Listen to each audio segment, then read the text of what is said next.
আগের পর্বে আমরা শচীন্দ্রনাথ সেনগুপ্তের লেখা সিরাজদৌল্লা নাটকটির প্রেক্ষাপট বা পটভূমিকা সম্বন্ধে জেনেছি।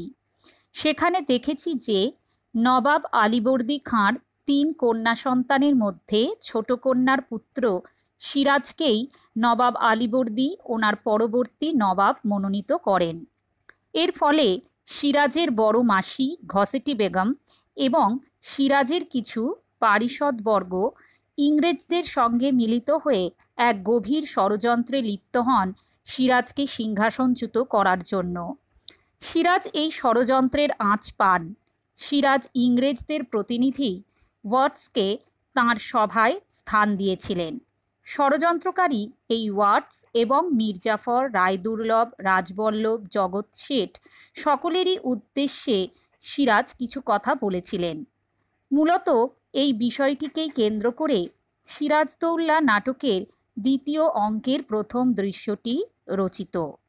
এছাড়া ফরাসি দূত মসিয়ে লা, কর্মচারী গোলাম হোসেন, সিরাজের দ্বারা প্রাসাদবন্দি বড় মাসি ঘসেটি বেগম এবং পত্নী লুৎফার সঙ্গে সিরাজের কিছু কথোপকথন এই দৃশ্যে দেখতে পাওয়া যায়। নাটককে ইংরেজিতে বলে প্লে বা ড্রামা। এই যে আমরা বলছি দ্বিতীয় অঙ্ক, এখানে অঙ্ককে ইংরেজিতে বলে অ্যাক্ট।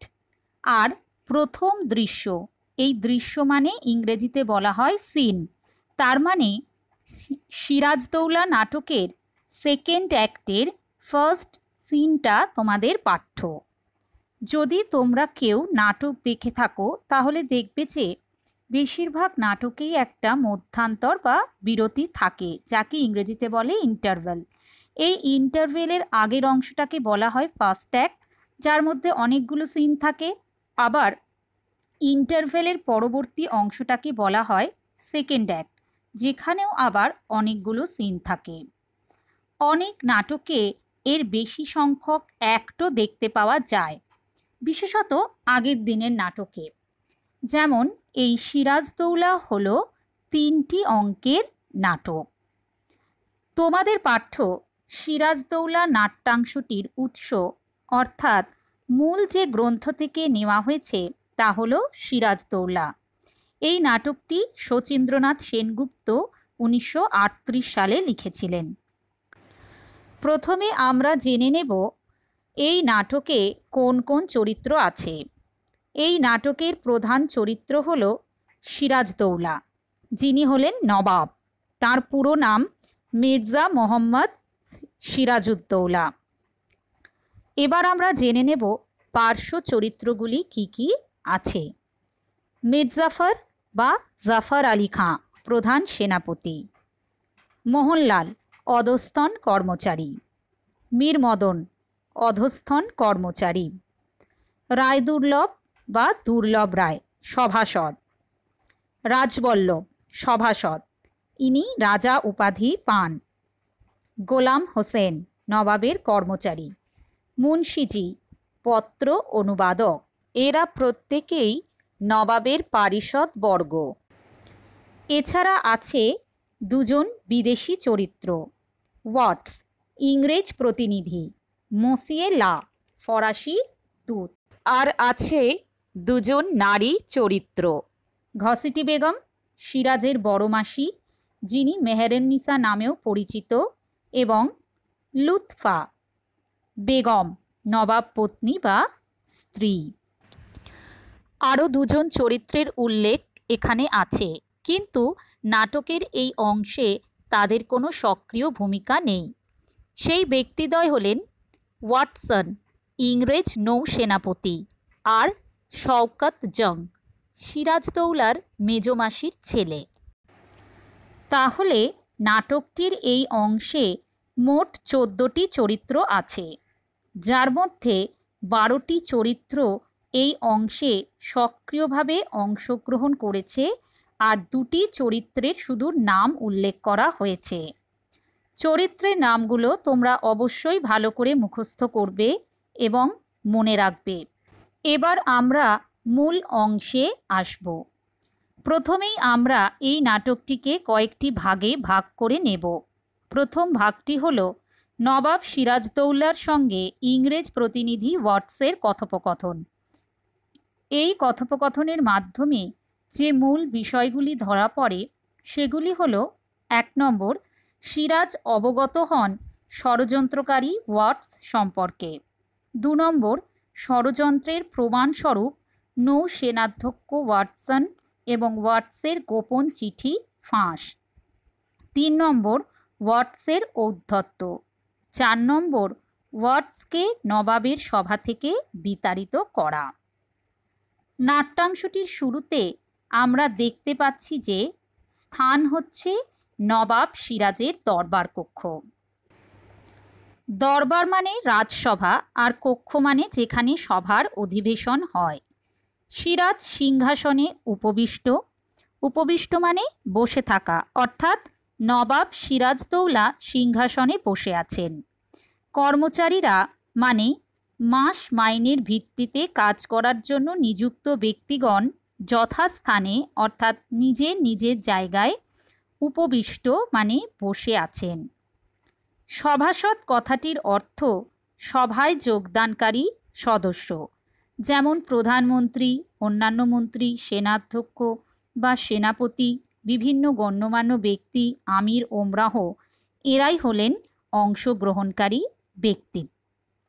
তো এই সভাসদদের মাঝে মির্জাফর, মোহনলাল, মীর মদন, রায়দুর্লভ একদিকে, অন্যদিকে রাজবল্লভ, জগৎ শেঠ, ওয়াটস, মশিয়েলা দণ্ডায়মান মানে দাঁড়িয়ে আছেন। গোলাম হোসেন যথারীতি মানে প্রচলিত রীতি অনুযায়ী, অর্থাৎ যে নিয়ম চলে আসছে সেটাকে মেনেই গোলাম হোসেন নবাবের পায়ের কাছে বসিয়া আছে, অর্থাৎ বসে আছে, মূলত নবাবের বিভিন্ন আজ্ঞা পালন করার জন্য। এই হলো নাটকটির মঞ্চসজ্জা। নাটকের মঞ্চসজ্জাও একটি গুরুত্বপূর্ণ বিষয়। এবার আমরা নাটকটি পড়তে শুরু করব। দেখো, তোমাদের পাঠ্য বইয়ের বাঁ দিকের অংশে সিরাজ, ওয়াটস এরকম নাম লেখা আছে এবং নামের পাশে দাঁড়ি, এগুলো হলো চরিত্র। আর ডান দিকের অংশে ডায়ালগ, অর্থাৎ তারা কি বলেছেন সেটা লেখা আছে। এবার আমরা নাটকটি পড়া শুরু করব। সিরাজ বলছেন, ওয়াটস। সিরাজ আসলে ইংরেজ প্রতিনিধি ওয়াটসকে তার নাম ধরে সম্বোধন করছেন। ওয়াটস বলছে, ইয়োর এক্সেলেন্সি। সম্মান প্রদর্শনের জন্য এই শব্দটি ব্যবহার করা হয়। এটি সম্মান প্রদর্শনের একটি বিশেষ ধরন বলা যেতে পারে। বাংলায় যার অর্থ হবে জি জাহাপনা বা আজ্ঞে জাহাপনা। সিরাজ বলেন, কলকাতা জয়ে যখন আমরা যাত্রা করি তখন তুমি আমার সঙ্গে সঙ্গেই ছিলে। সুতরাং কলকাতা জয়ের ইতিহাস তুমি জানো। তুমি জানো যে কলকাতা জয় করে সেই নগরের নাম আমরা আলীনগর রাখি। সিরাজ ইংরেজ প্রতিনিধি ওয়াটসকে বলেছেন যে কলকাতা জয় করার ইচ্ছে নিয়ে যখন তিনি কলকাতার উদ্দেশ্যে যাত্রা করেন তখন ওয়াটস তার সঙ্গে সঙ্গেই ছিল। আর সেই কারণেই কলকাতা জয় করার যে ইতিহাস মানে জয় করার যে সমস্ত ঘটনাটা সেটা ওয়াটসের ভালোই জানা। ওয়াটস এটাও জানে যে কলকাতা জয় করে সেই নগরের নাম সিরাজ আলীনগর রাখেন। এর আগের পর্বে তো তোমাদের বলেইছি যে সিরাজের মাতামহ মানে মায়ের বাবা অর্থাৎ দাদু আলীবর্দী খাঁর নাম অনুসারেই এই আলীনগর নামটি রাখা হয়। ওয়াটস বলে, জানে ইয়োর এক্সেলেন্সি, এর অর্থ জানি জাহাপনা। যেহেতু ওয়াটস একজন ইংরেজ, সে বাংলা ভাষায় অত পটু নয়, তাই জানি কথাটি বোঝাতে চাইলেও জানি শব্দের বদলে জানে বলেছে।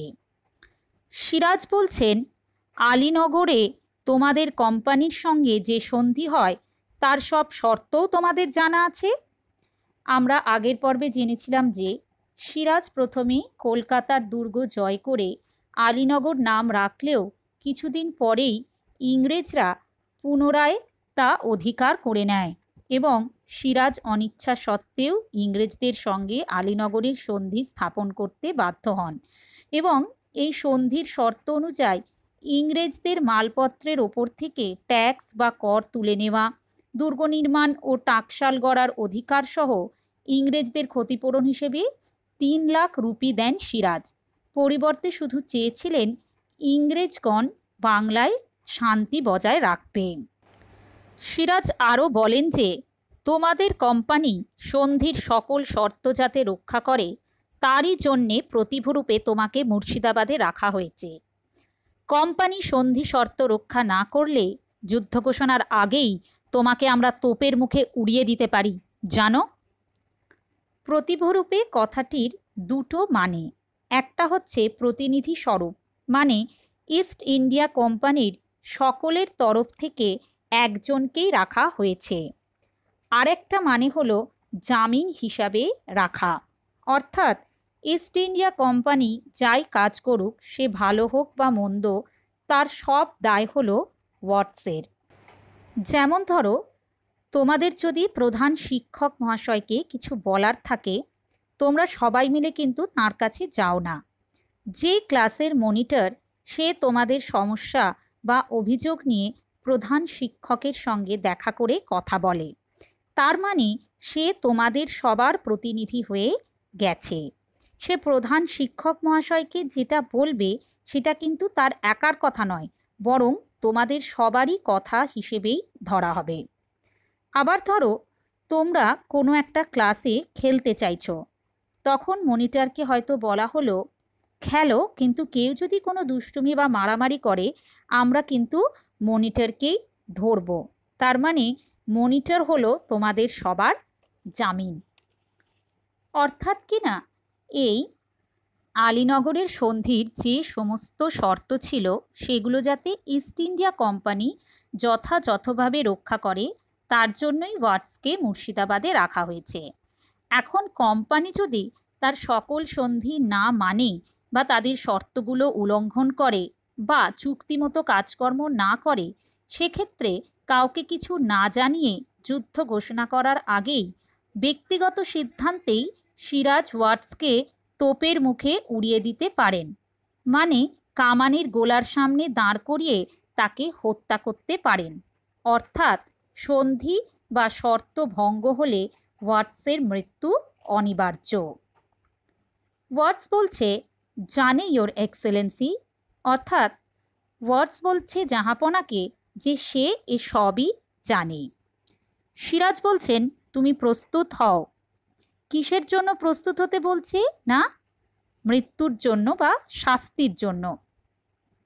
ওয়াটস বলছে আমি জানিলাম না, অর্থাৎ জানলাম না আমাদের অপরাধ। অর্থাৎ তার শাস্তির কথাটা নবাবের মুখে শুনলেও তাদের অপরাধ সম্পর্কে ওয়াটস জানে না। ইংরেজরা যে সময় ভারতবর্ষে এসেছিল সেই সময় সাধু ভাষার চলটাই বেশি ছিল। যে কোনো ধরনের বইয়ে বা রাজকার্যে এই ভাষাই ব্যবহার করা হতো, তাই ইংরেজরাও এই ভাষাতেই কথা বলতো। সিরাজ বলছেন তোমাদের অপরাধ সভ্যতার শিষ্টাচারের মানে ভদ্রতার সীমা অতিক্রম করেছে, মানে পেরিয়ে গেছে। স্পর্ধা মানে আস্পর্ধা তোমাদের আকাশস্পর্শী মানে আকাশকে স্পর্শ করেছে এমন হয়ে উঠেছে।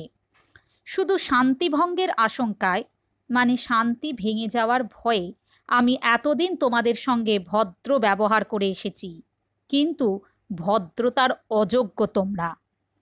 এখানে দেখো, করেছে, উঠেছে, এসেছি শব্দগুলিতে ছয়ের বদলে চ ব্যবহার করা হয়েছে। অনেকেই ছয়ের বদলে চ ব্যবহার করে কথা বলেন।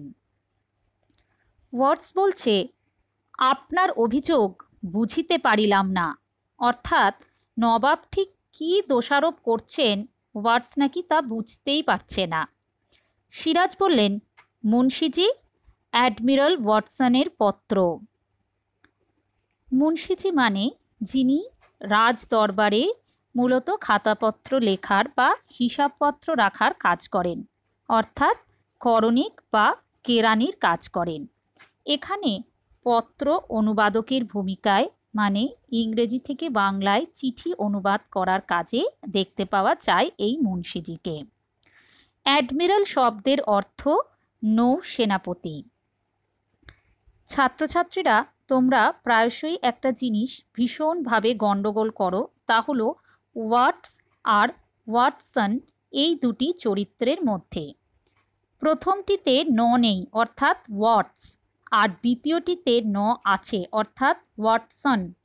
ওয়াটস হচ্ছে সিরাজদৌল্লার সভায় ইংরেজদের একজন প্রতিনিধি, আর ওয়াটসন হচ্ছেন ইংরেজদের নৌ সেনাপতি বা সেনাধ্যক্ষ, অর্থাৎ দুটো কিন্তু সম্পূর্ণ ভিন্ন চরিত্র। সিরাজ মুন্সিজিকে বলেন যে নৌ সেনাপতি ওয়াটসনের লেখা চিঠিটি বার করতে। নবাবের আদেশ অনুযায়ী মুন্সিজি একখানি পত্র বাহির করিলেন, মানে একটি চিঠি বের করলেন।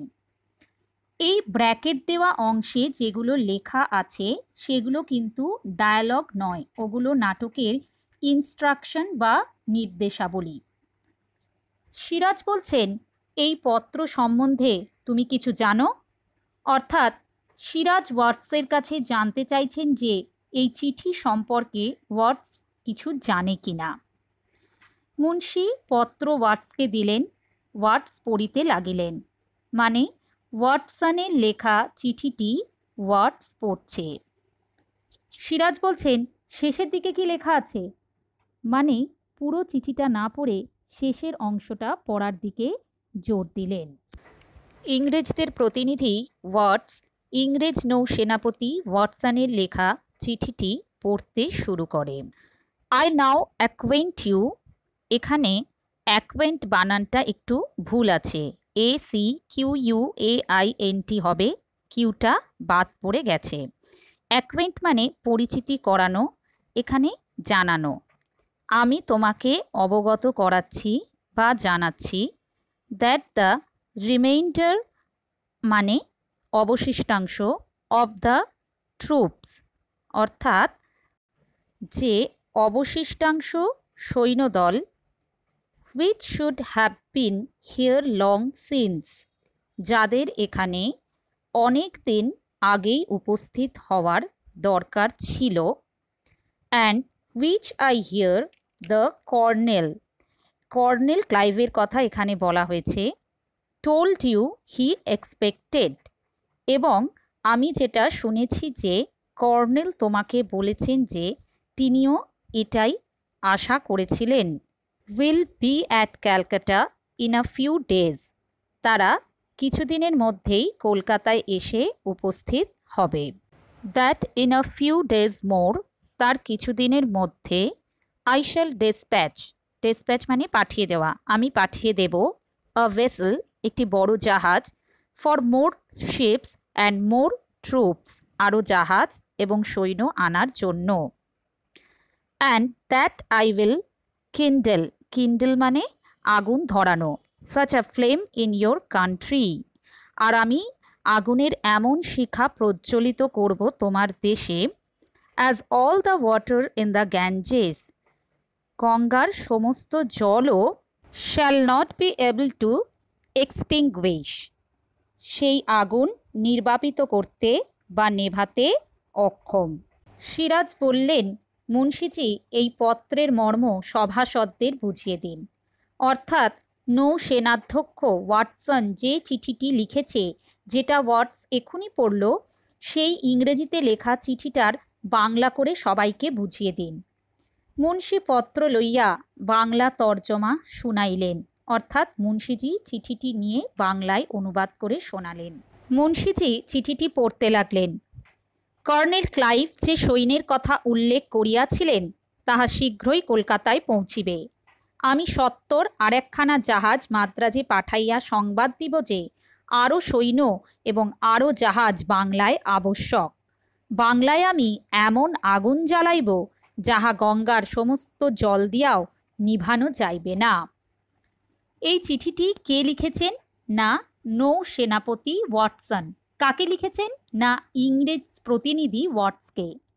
এটি একটি গোপন চিঠি যা নবাবের বিরুদ্ধে ষড়যন্ত্রের জন্য লেখা হয়েছে, যেখানে ওয়াটসন লিখছে যে কর্নেল ক্লাইভের কথা মতো খুব তাড়াতাড়ি কলকাতায় সৈন্য সামন্ত পৌঁছে যাবে।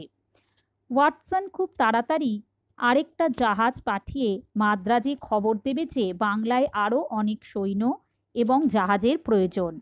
আসলে মাদ্রাজেও ইংরেজরা ব্যবসা বাণিজ্য করত এবং সেখানেও তাদের অনেক সেনাবাহিনী ছিল, তাই সেখান থেকেও সৈন্য আনানোর কথা বলা হয়েছে। বাংলায় ওয়াটসন এমন আগুন জ্বালাবে যে গঙ্গা নদীর সমস্ত জল দিয়েও সেই আগুন সিরাজের পক্ষে নেভানো সম্ভব হবে না। সিরাজ বললেন, হোয়াটস, এই ভীতি প্রদর্শনের মানে ভয় দেখানোর অর্থ কী? এই যে একটি ষড়যন্ত্রমূলক চিঠি ইংরেজ নৌ সেনাধ্যক্ষ ওয়াটসন কেন ইংরেজ প্রতিনিধি ওয়াটসকে লিখেছিল, কি তাদের উদ্দেশ্য, কি কারণে এই ভয় দেখানোর চেষ্টা, বাংলাতে আগুন জ্বালিয়ে দেব এই ধরনের শব্দ প্রয়োগের অর্থ কী, এটাই সিরাজ জানতে চেয়েছেন। ওয়াটস বলে, অ্যাডমিরাল একথা লিখিয়াছেন কেন আমি বুঝি না। ওয়াটস বলতে চাইছে যে নৌ সেনাধ্যক্ষ ওয়াটসন কেন এ ধরনের কথা লিখেছেন সেটা ওয়াটস বুঝতে পারছে না। সিরাজ বললেন, বুঝিয়ে আমি দিচ্ছি মুন্সিজি, ওয়াটসের পত্র। সিরাজ বললেন যে, ও আচ্ছা ওয়াটস, তুমি বুঝতেই পারছো না যে ওয়াটসন কেন এই চিঠিটা তোমাকে দিয়েছে, তাই তো? ঠিক আছে, সিরাজ নিজেই বুঝিয়ে দিচ্ছেন। মুন্সিজির কাছ থেকে সিরাজ ওয়াটসের চিঠিটা চাইলেন। এখানে একটা কথা বলে রাখি যে ওয়াটস প্রথমে একটা চিঠি নৌ সেনাধ্যক্ষ ওয়াটসনকে লিখেছিল, তার উত্তরে ওয়াটসন এই চিঠিটা লিখেছে। ঘটনাচক্রে এই দুটো চিঠি নবাব পেয়ে গেছেন। মুন্সি পত্রখানা বাহির করিলেন। মুন্সিজি এবার ওয়াটসের লেখা চিঠিটা বের করলেন। সিরাজ মুন্সিজিকে বললেন, আপনি পড়ুন, ওর হাতে দেবেন না, মানে ওয়াটসের হাতে দিতে মানা করেছেন। আচ্ছা, ওকে একবার দেখিয়ে নিন। সিরাজ মুন্সিজিকে বলেন যে মুন্সিজি যেন নিজেই সেই চিঠিটা পড়েন, কোনোভাবেই যেন সেটা ওয়াটসের হাতে না দেন, কারণ ওয়াটস যদি চিঠিটা ছিঁড়ে দেয় বা কোনোভাবে নষ্ট করে দেয়। তারপর অবশ্য মত বদলে শুধুমাত্র ওয়াটসকে একবার দেখিয়ে নিতে বলেন। ওয়াটস পত্র দেখিল, মানে নিজের লেখা চিঠিটা ওয়াটস দেখল। সিরাজ জিজ্ঞেস করলেন, বলতে পারো যে তোমার হাতের লেখা নয়? সিরাজ ওয়াটসের কাছে জানতে চায় যে চিঠিতে যে হাতের লেখাটা দেখা যাচ্ছে সেটা কি ওয়াটসের হাতের লেখা নয়? ওয়াটস বলছে, হ্যাঁ, আমি লিখিয়াছে। অর্থাৎ ওয়াটস স্বীকার করে নিল যে মুন্সিজির হাতে যে চিঠিটা আছে সেটা ওয়াটসেরই লেখা। তখন সিরাজ বলেন যে, পড়ুন মুন্সিজি। চিঠিটা মুন্সিজিকে মুন্সিজি পড়তে থাকেন। It is impossible to rely upon the nawab and it will be wise to attack Chandannagar. Impossible মানে অসম্ভব, রিলাই আপন মানে নির্ভর করা, ওয়াইজ মানে বুদ্ধিমান বা জ্ঞানী, আর অ্যাটাক মানে আক্রমণ।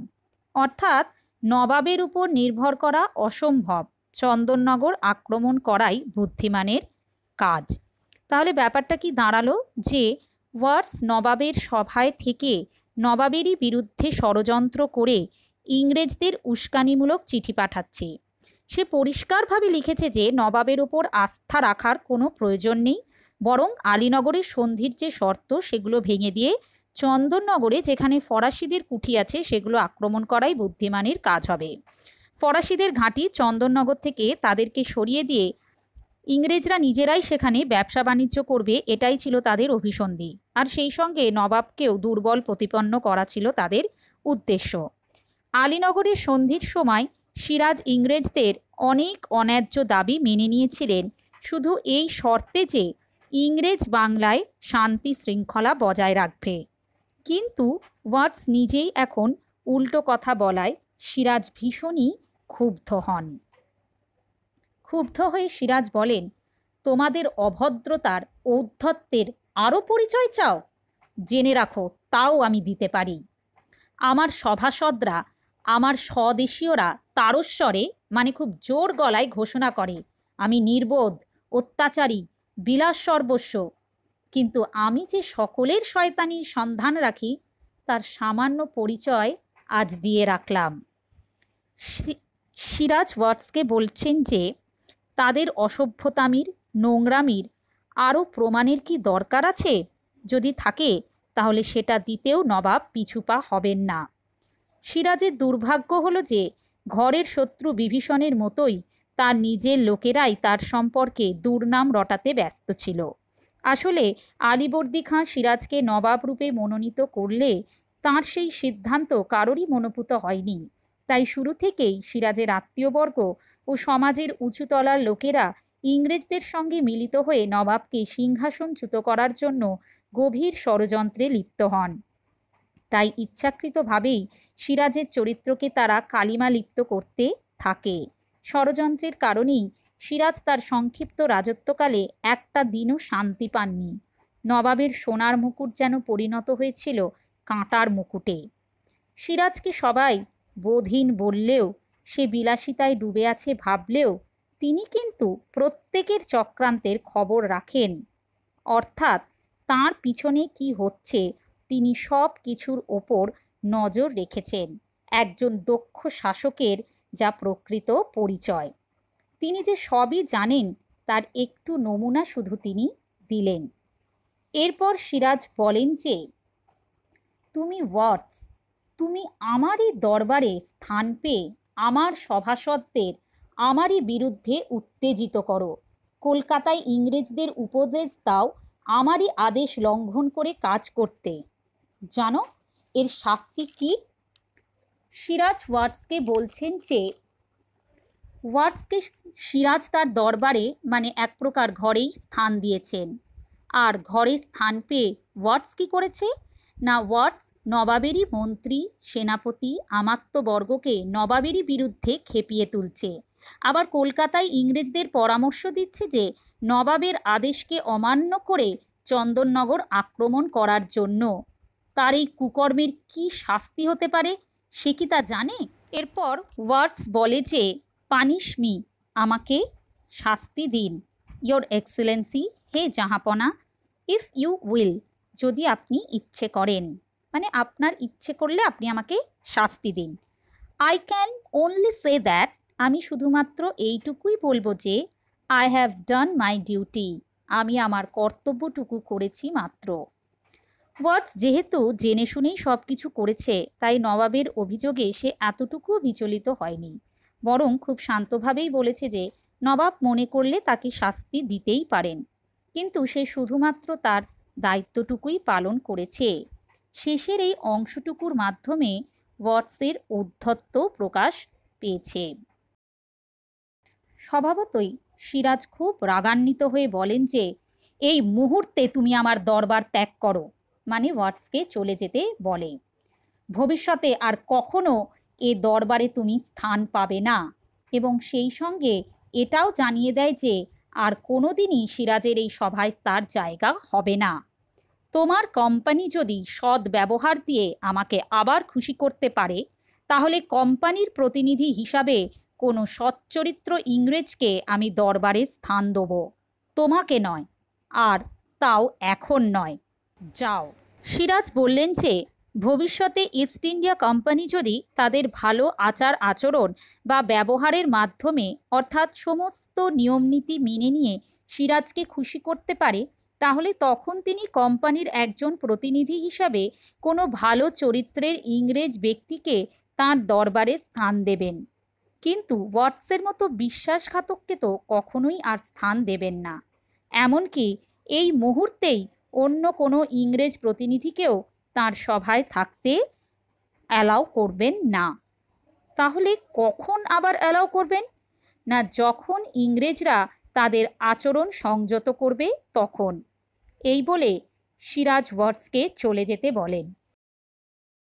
ওয়াটস বলে, ফেয়ারওয়েল ইয়োর এক্সেলেন্সি, বিদায় জাহাপনা। নবাবকে কুর্নিশ করিয়া ওয়াটস বাহির হইয়া গেলেন। ঝুঁকে সেলাম করা এটাকে কুর্নিশ বলে।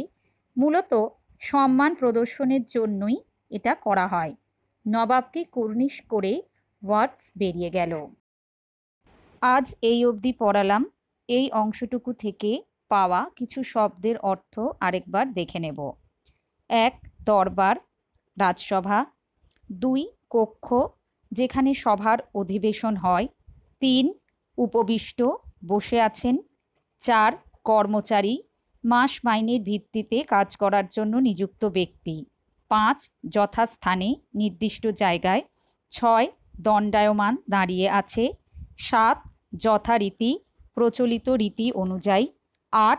ইয়োর এক্সেলেন্সি, জি জাহাপনা বা আজ্ঞে জাহাপনা, সম্মান প্রদর্শনের জন্য ব্যবহৃত শব্দ বা সম্মান প্রদর্শনের বিশেষ ধরন। ৯. প্রতিভূ রূপে, প্রতিনিধি স্বরূপ বা জামিন হিসাবে রাখা। ১০. শিষ্টাচার, ভদ্রতা। ১১. আকাশস্পর্শী, আকাশ স্পর্শ করে এমন। ১২. আশঙ্কায়, ভয়ে। ১৩. অভিযোগ, দোষারোপ। ১৪. অ্যাডমিরাল, নৌ সেনাপতি। ১৫. অ্যাকোয়েন্ট, পরিচিতি করানো, জানানো। ১৬. রিমাইন্ডার, অবশিষ্টাংশ। ১৭. ট্রুপস, সৈন্যদল। ১৮. এক্সপেক্টেড, প্রত্যাশিত। ১৯. ডেসপ্যাচ, দ্রুত পাঠানো। ২০. ভেসেল, বড় জাহাজ। ২১. কিন্ডল, আগুন ধরানো। ২২. ফ্লেম, শিখা। ২৩. এক্সটিংগুইশ, নির্বাপিত করা বা নেভানো। ২৪. তর্জমা, অনুবাদ বা ভাষান্তর। ২৫. ইম্পসিবল, অসম্ভব। ২৬. রিলাই আপন, নির্ভর করা। ২৭. ওয়াইজ, বুদ্ধিমান, জ্ঞানী। ২৮. অ্যাটাক, আক্রমণ। ২৯. তারস্বরে, খুব উঁচু স্বরে। ৩০. নির্বোধ, বোধহীন। ৩১. পানিশ, শাস্তি বা সাজা দেওয়া। ৩২. ফেয়ারওয়েল, শুভ বিদায়। ৩৩.